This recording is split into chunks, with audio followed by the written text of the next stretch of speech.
Okay, so good morning everyone. Last lecture जो था हम लोगों ने एनेलिंग और normalizing, hardening, tempering, these things we have discuss in the previous lecture. और इस वाले लेक्चर में हम करेंगे केस हार्डनिंग को डिस्कस।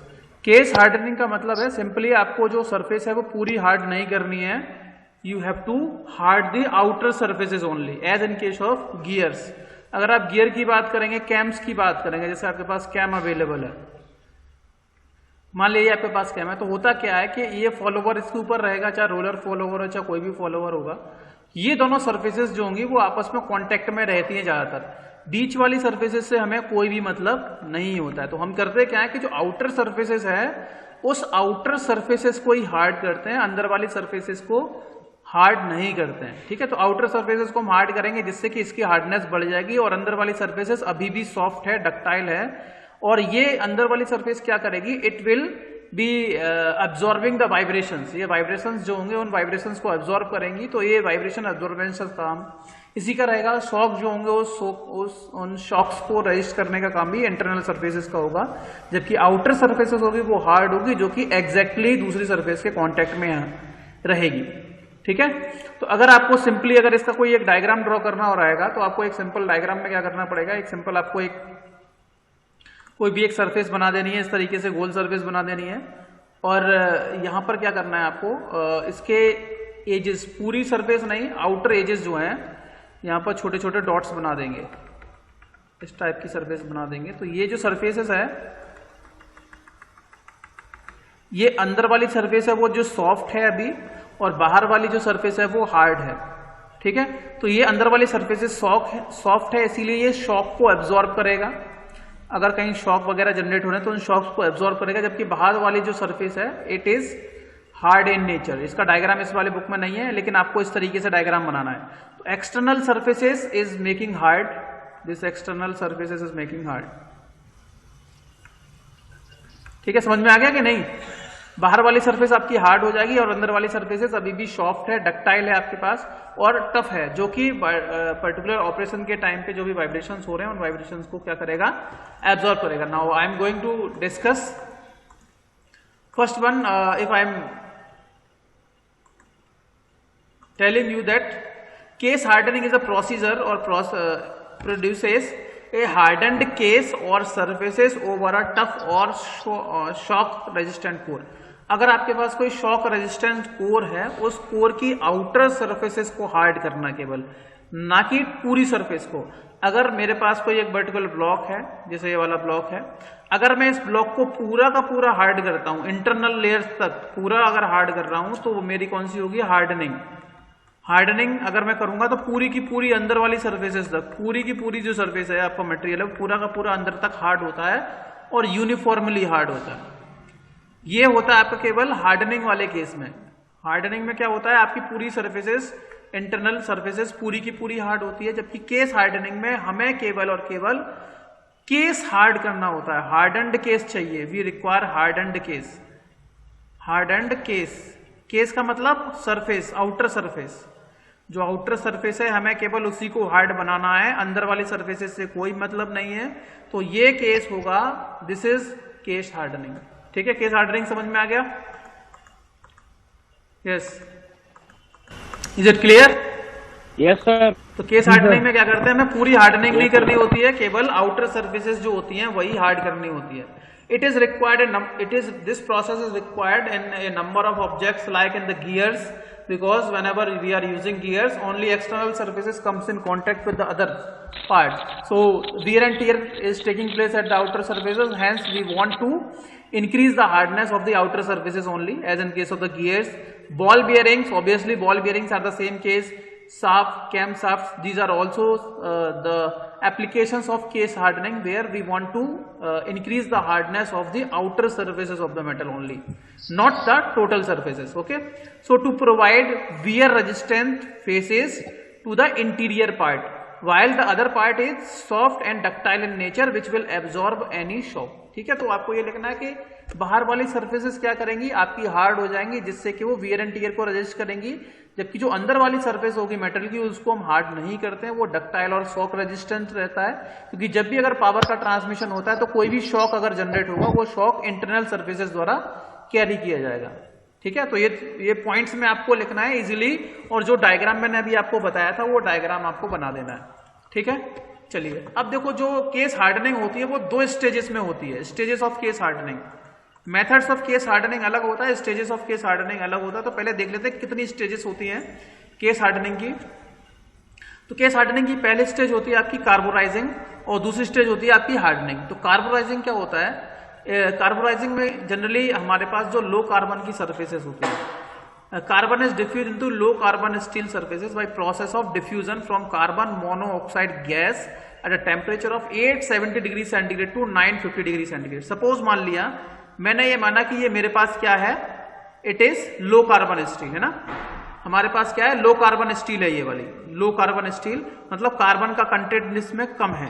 तो हम क्या करेंगे, इस लो कार्बन स्टील को एक कार्बन मोनोऑक्साइड का एक चैम्बर होगा या एक एनवायरमेंट होगा, इसके चारों ओर कार्बन मोनोऑक्साइड का क्या होगा, एनवायरमेंट होगा।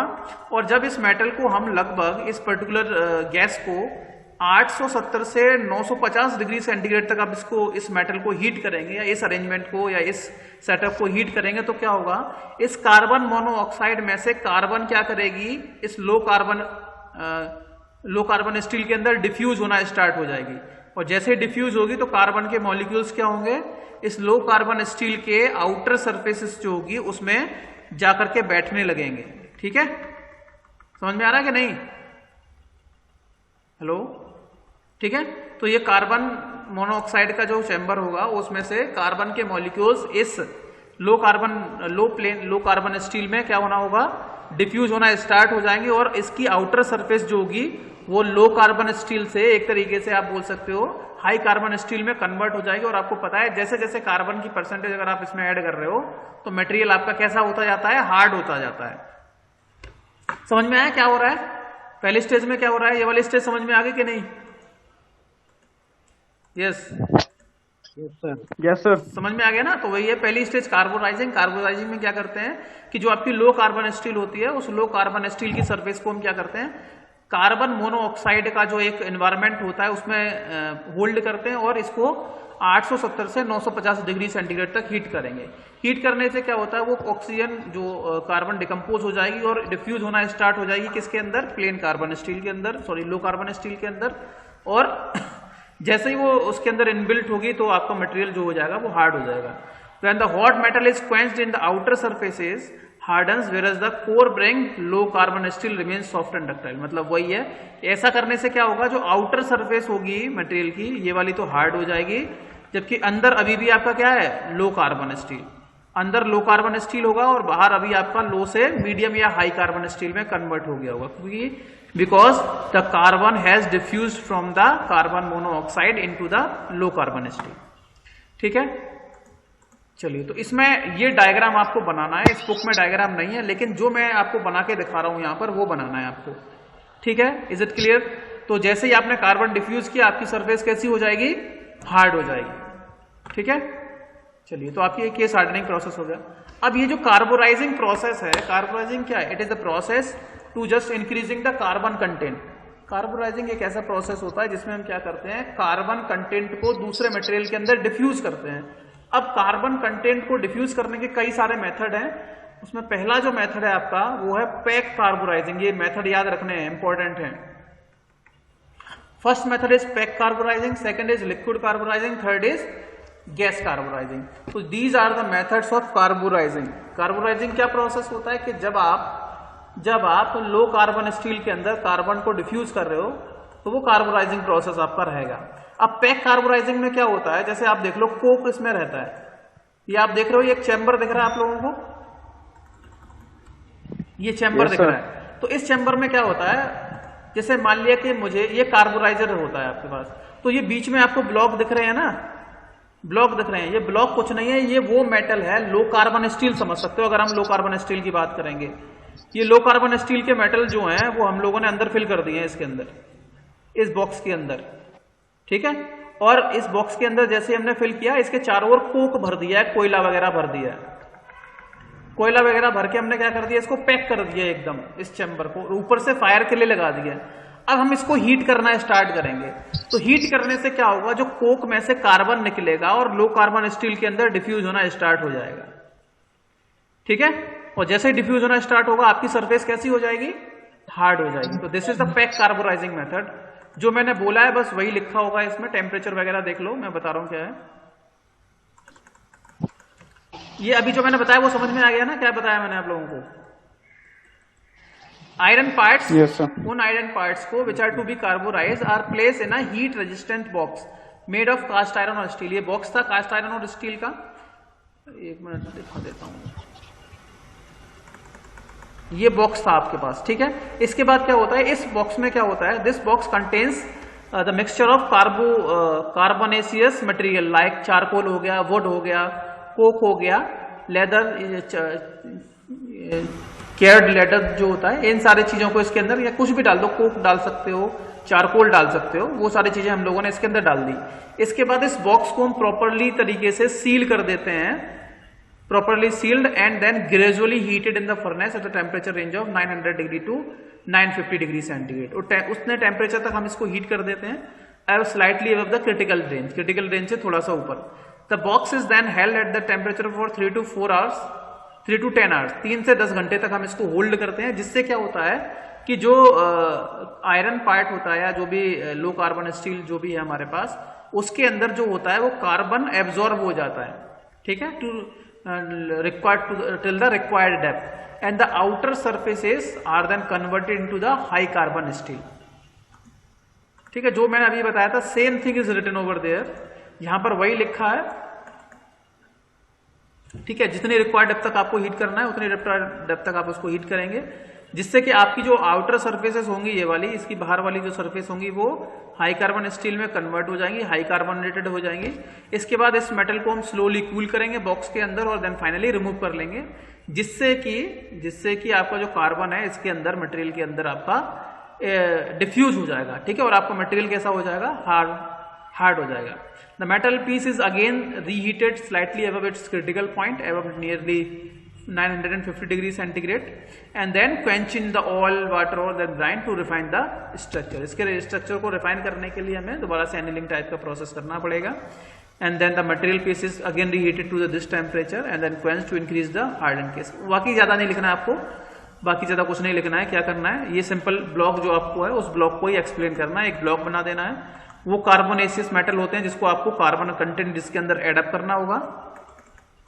कार्बन कंटेंट एडअप हो जाएगा तो आपकी आउटर सरफेस हार्ड हो जाएगी, हार्ड करने के बाद आप उसको निकाल लोगे बाहर। ठीक है, पैक कार्बोराइजिंग क्या होती है समझ में आ गया कि नहीं, टेल मी। ये आपका बॉक्स होता है, कास्ट आयरन का या स्टील का हो सकता है। इसके अंदर जिन मेटल को आपको, जिस मेटल के अंदर कार्बन डिफ्यूज करना होता है उसको अंदर रख देते हैं और इसके चारों ओर कार्बोनेसियस मेटल रख दे देंगे, जैसे आपका चारकोल हो गया, कोक हो गया, ये सारी चीजें।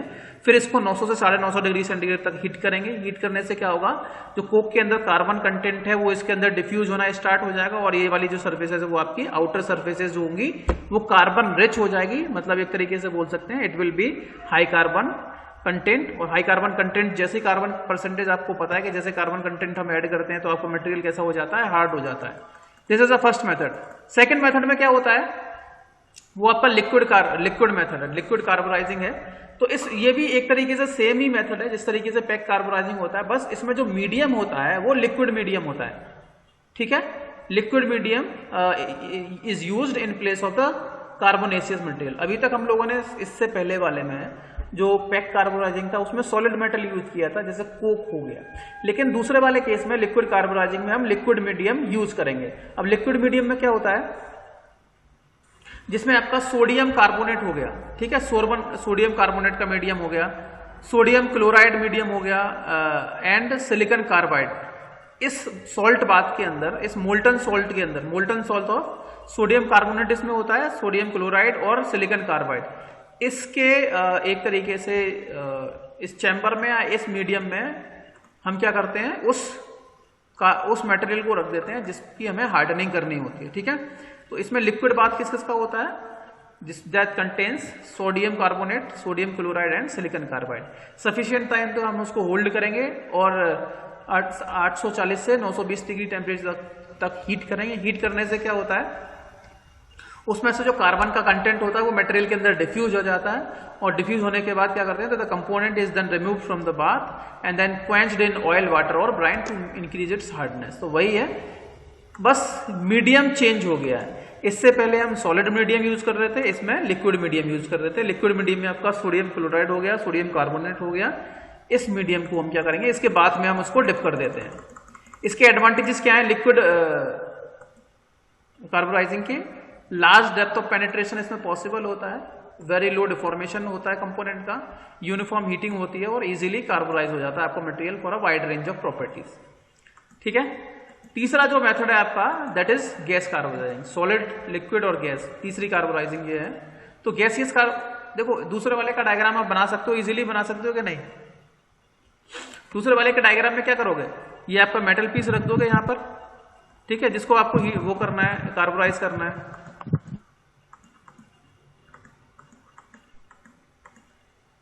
जिस मेटल को कार्बोराइज करना है वो मेटल बीच में आप बना दोगे। बीच में मेटल बनाने के बाद क्या करना है, इसके चारों ओर गैसियस मेटल बना दोगे, गैस का चैम्बर बना दोगे। वो गैसेस कौन से, लिक्विड का चैम्बर बना देना है।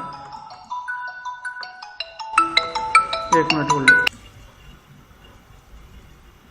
हेलो, ठीक है। तो ये गैस कार्बोराइजिंग में क्या करना है, गैसियस मीडियम जो मैंने अभी आपको बताया था कि कार्बन मोनोऑक्साइड गैसेस जो थी, जो पहला वाला हम लोगों ने डिस्कस किया था ना, फर्स्ट मेथड, इस वाले में देखो ये वाला जो मेथड हम लोगों ने डिस्कस किया ना, पैक कार्बोराइजिंग से ऊपर वाला,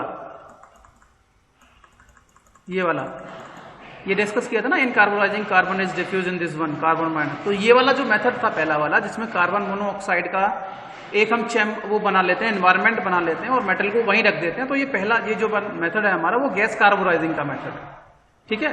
तो there are 3 method, pack carburizing, liquid carburizing and gas carburizing. ये तीनों मेथड्स हैं, आप लोगों को तीनों मेथड के बारे में पता होना चाहिए, कार्बोराइजिंग के कितने मेथड्स होते हैं। Is it clear? Yes sir. चलिए, अब इसके भी कुछ एडवांटेजेस हैं गैस कार्बोराइजिंग के। पहला है कि very high surface finish obtain होता है इसमें, फास्ट प्रोसेस होता है, less space required and accuracy is very. Obviously आपको पता है कि भाई अगर गैसियस है तो गैसियस जो एनवायरमेंट होता है बहुत जल्दी से आपका इफेक्टिव रहता है, वो मेटल्स बहुत जल्दी आपके मूव करते रहते हैं और बहुत जल्दी से पेनिट्रेट करने की कोशिश करेंगे। That's why we can say this method of gas carburizing is very effective. ठीक है, चलिए ओके। अभी हम देखते हैं नाइट राइडिंग क्या होता है। ठीक है, तो जो केस हार्डनिंग होती है आपकी, केस हार्डनिंग जो हम बात कर रहे हैं, केस हार्डनिंग का मतलब है कि हमें आउटर सरफेसेस हार्ड चाहिए, है ना? क्या चाहिए? आउटर सरफेसेस हार्ड चाहिए। तो जिस तरीके से अगर हम आउटर हार्ड सरफेसेस की बात करेंगे तो एक तो कार्बोराइजिंग होता है। कार्बोराइजिंग का मतलब है कि हमें आउटर सरफेस में कार्बन का कंटेंट बढ़ाना होगा। और जैसे ही अगर मेरे पास ये मटेरियल है, इस मटेरियल मेरी सरफेस वो दिख रही है ना स्क्रीन,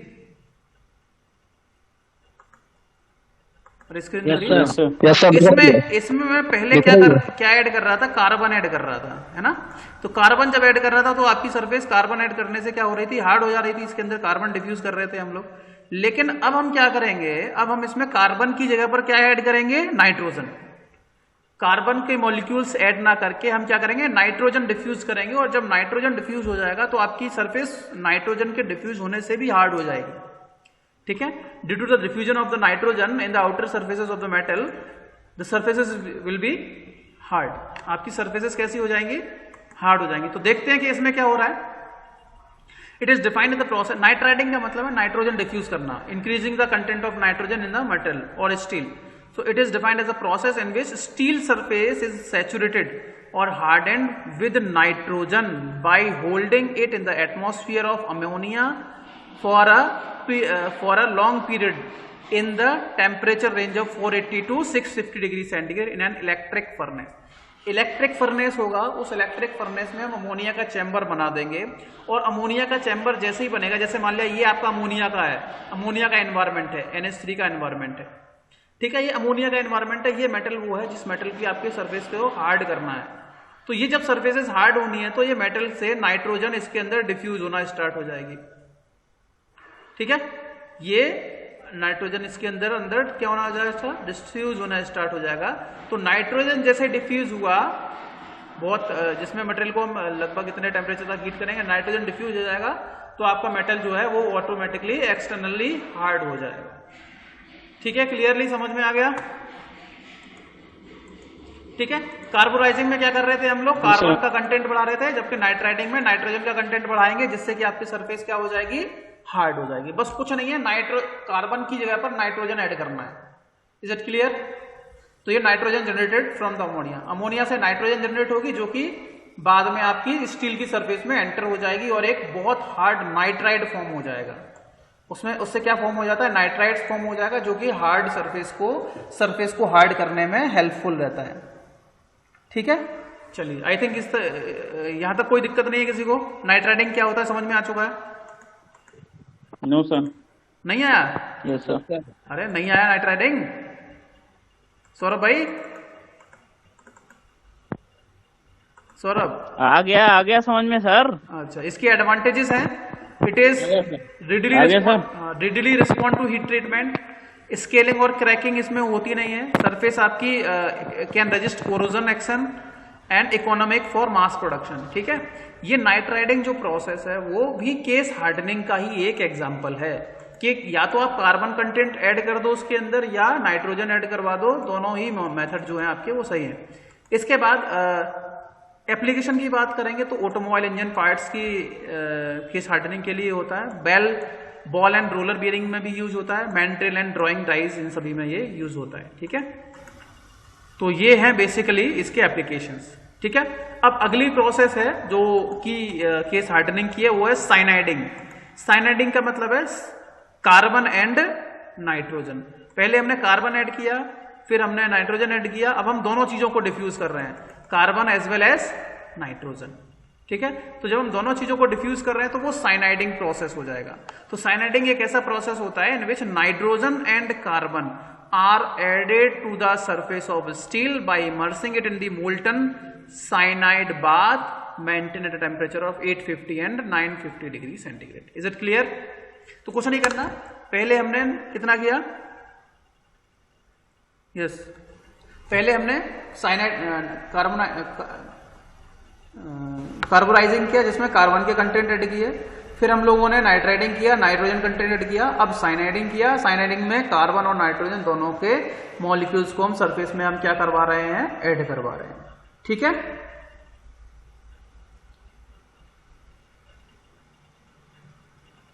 ठीक है भाई, चलिए। So after soaking for required time, the steel is quenched in the water oil or to obtain a hard outer surface। वही है, जब बहुत टाइम तक हम इसको इस बात में मेंटेन रखेंगे तो उसको सडनली फिर क्या करेंगे, इसको वाटर में या ऑयल में हम सडनली उसको डिप कर देंगे, क्वेंच कर देंगे, जिससे आपकी आउटर सरफेस हार्ड हो जाएगी। ठीक है, during the heating nitrides are formed and during cooling carbides are formed. मतलब ये हो गया, जब आप हीट करते हो साइनाइडिंग प्रोसेस में तो क्या फॉर्म हो जाता है? हाँ बोलो सर। यस सर, अभी क्वेश्चन मैंने एक देखा था सर, हार्डनेस को इंक्रीज करने के लिए मेटल की, तो सर दोनों में क्वेंच कर सकते हैं ना सर? तो उसमें ऑप्शन में दोनों दिए होते सर, क्या क्या था? भी दिया हुआ था, हाँ भी दिया हुआ था। हाँ, दोनों ठीक है, ऑयल में भी ऑयल में भी होता है, तो वाटर में दोनों में कर सकते हैं, बिल्कुल ठीक है। बट ज्यादा किसमें है सर? तो उसमें जब दोनों ऑप्शन थे तो दोनों तो ठीक नहीं हो सकते सर। ये ऑप्शन मैंने बोला था, आपको मैंने बताया था कि अगर लो कार्बन स्टील है और मीडियम कार्बन स्टील है और हाई कार्बन स्टील है, इन तीनों के अलग अलग मैंने बताए थे, कल वाला लेक्चर याद हो तो उसमें देख लेना कि लो कार्बन स्टील को बोला है या हाई कार्बन स्टील को बोला है। ये देखो, कल वाली क्लास से याद होगी आपको सर क्वेश्चन डायरेक्ट दिया होता है, हार्डनेस किससे इंक्रीज कर सकते हैं, बाय क्वेंचिंग, और क्वेंचिंग सर ऑयल में दी हुई थी, और दो तो ऑप्शन वो कतई गलत है सर, तो इन दोनों में थे सर, उसमें ऐसा नहीं क्यों दे रखा था? क्वेंचिंग लिखना है, क्वेंचिंग इज द करेक्ट। जरूरी नहीं है कि क्वेंचिंग ऑयल में हो, वाटर में भी कर सकते हो और ब्राइन में भी कर सकते हो, quenching is the correct answer. ठीक है, उसमें क्वेंचिंग ही करेक्ट होगा, बस इसके अलावा कुछ नहीं करना है। यस, साइनाइडिंग में हो गया। तो जब हम हीट करेंगे सर वो, हाँ बोलो, उसमें सर वाटर क्वेंचिंग लिखा हुआ था, ऑयल क्वेंचिंग लिखा हुआ था। अच्छा, दोनों क्वेंचिंग है सर, वही तो पूछ रहा हूँ सर। तो फिर ऑयल वाला ऑप्शन लगा देना उसमें। सर गलत है। उसमें वाटर दिखा रहा था। तो मटेरियल कौन सा था आपका? सर उसमें जो क्वेश्चन दिया हुआ था 2015 का क्वेश्चन है, इसरो का सर। हाँ हाँ, क्या पूछा है? इसमें पूछा गया था हाँ, क्या कि पूछा है? हार्डनेस किससे इंक्रीज कर सकते हैं? किसकी? The hardness of material can be increased by. इसका तो क्वेंचिंग सही मीडियम है, क्वेंचिंग ही करेक्ट आंसर होगा। सर क्वेंचिंग तो उसमें डायरेक्ट नहीं दिया था। हाँ, उसने सर लिख रखा था आगे। मैं आपको क्वेश्चन भेजता हूँ सर। चलो भेज देना। तो फिर वाटर क्वेंचिंग होगी। वाटर से क्या होता है, मैं बता रहा हूँ क्या होगा। जब हम क्वेंचिंग करते हैं ना, तो वाटर के जो मॉलिक्यूल्स होते हैं ना, वो बीच में जो जगह होती है ना खाली, उसमें जाकर के बैठ जाते हैं और जो पोर्स होते हैं उन पोर्स को फिल कर देते हैं, जिससे आपकी आउटर सरफेसेस हार्ड हो जाती है। वाटर के जो मॉलिक्यूल्स, और सर इसका एक जी भी हो सकता है सर। हाँ, क्योंकि सर वाटर क्या होता है, क्वेंचिंग बहुत जल्दी, बहुत फास्टली रेट। हाँ, तो ये भी वो होता है सर, ठंडा कूलिंग रेट बहुत फास्ट होता है। ठीक है सर। और ऑयल में सर यूनिफॉर्म होगा, क्योंकि वहां पर सर थोड़ी होगा, वहां पे यहाँ तो स्टीम भी जनरेट हो सकती है जैसी क्वेंचिंग करेंगे सर वाटर में। हाँ, तो वो वाटर ही होगा, कोई दिक्कत नहीं है। तो इसको याद कर लेना कि वाटर वाले में इंक्रीज होती है, कोई दिक्कत नहीं है। ठीक है, चलिए। तो after soaking for required temperature the steel is quenched in the water और ऑयल। देखो ऑयल में भी बोल रहे हैं to obtain a hard outer surfaces, दोनों से हार्ड हो रहा है ना। ड्यूरिंग हीटिंग, जब हम हीट करेंगे तो नाइट्राइट फॉर्म होता है, और जब कूल करते हैं तो साइनाइड्स, मतलब कूल करते हैं तो कार्बाइड फॉर्म होता है। तो आपकी दोनों सरफेसेस जो है दोनों टाइम पे आपकी हार्ड रहेगी। This imparts bright surface finish, increase fatigue limit बढ़ जाती है, सरफेस फिनिश आपकी अच्छी रहती है इस केस में। और ये मेथड जनरली फॉर लो और मीडियम कार्बन स्टील के लिए यूज करते हैं, for gears, brakes, cams, sleeve, shafts etcetera. तो ये आपके सारे ऑप्शंस हो जाएंगे। ठीक है, चलिए। इसके बाद इंडक्शन हार्डनिंग एक प्रोसेस है, इसको आप डिटेल में पढ़ लेना, मैं इसको डिस्कस नहीं कर रहा हूं, आप लोगों को मैंने दे दिया है। ठीक है, इंडक्शन हार्डनिंग में कुछ नहीं करना है। ये आपका जो मेटल है, इस मेटल को आप रख देते हैं बीच में, ठीक है, और यहां से करंट सप्लाई करते हैं। तो होता क्या है, ये जो मेटल है आपका, इस मेटल की जो आउटर सरफेसेस हैं, यहाँ पर करंट पास होता रहता है। ठीक है, करंट पास होता है इंडक्शन इफेक्ट की वजह से। और जैसे ही इंडक्शन इफेक्ट की वजह से आपकी जो आउटर सरफेसेस हीट अप होती है ना, ये वाली, तो वाटर को हम स्पिल करा देते हैं, इसको वाटर इसके ऊपर डाल देते हैं, तो ये आपकी सरफेस हार्ड हो जाती है। बस ये एक बार पढ़ लेना। फ्लेम हार्डनिंग में क्या होता है, मेटल को आप हीट करते जाते हो साथ के साथ, और हीट होने के साथ साथ आप उसमें वाटर क्या करते हो, क्वेंच करते जाते हो साथ के साथ। वाटर मतलब फ्लेम से हीट करते जाओगे और उसके साथ वाटर भी स्पिल करते जाओगे, जिससे ये क्वेंच हो जाएगा और आपकी सरफेस हार्ड हो जाएगी। ठीक है, बस क्वेंचिंग क्या है, ये वही है। Quenching is an operation of rapid cooling of a hot piece by immersing it in the oil, brine, water etcetera. ठीक है, ये मतलब कूलिंग का मीडियम ही होता है जिसमें आप सरफेसेस को हार्ड ऑब्टेन करते हो, हार्ड सरफेस ऑब्टेन करते हो। ठीक है, चलो ये वाली क्लास फिनिश कर देते हैं हम लोग। Thank you for joining.